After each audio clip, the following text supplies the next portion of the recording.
வணக்கம். Happy Valentine's டே.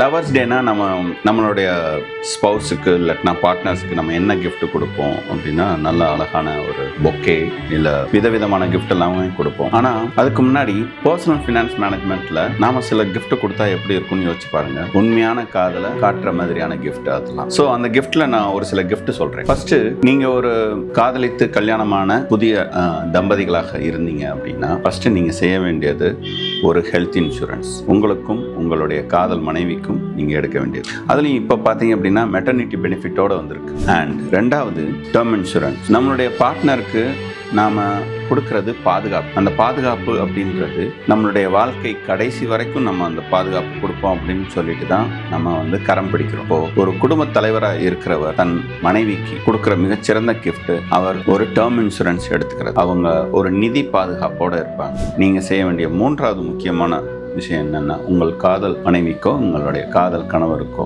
Systematic investment plan. இந்த investment plan ஒரு மியூச்சுவல் ஃபண்ட்ஸ்ல மாதம் 1000 ரூபாயோ 2000 ரூபாயோ 5000 ரூபாயோ 10000 ரூபாயோ ஒரு அமௌண்ட் எஸ்ஐபியில் போட்டுக்கிட்டே வந்துகிட்டே இருந்தாங்கன்னா அது பார்த்தீங்கன்னா சிறுதுளி பெருவெள்ளம் போல 10 வருஷத்துல பல மடங்கு ரிட்டர்ன்ஸை கொண்டு வந்திருக்கும்.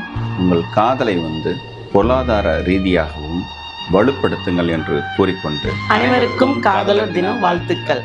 ஹாப்பி வேலண்டைன்ஸ் டே. ஸோ லவ் அப்படின்னா லவ் இஸ் அன்கண்டிஷனல் அப்படின்னு நான் சொல்லுவேன். ஸோ லவ்வில் கொஞ்சம் பேஷன்ஸ் அண்ட் டைம் இருந்தது அப்படின்னா கண்டிப்பாக அந்த love it will be very great success. So டைமும் பேஷன்ஸும் மட்டும் வச்சுக்கிறங்க, அவ்வளோதான் நான் சொல்லுவேன். தேங்க்யூ.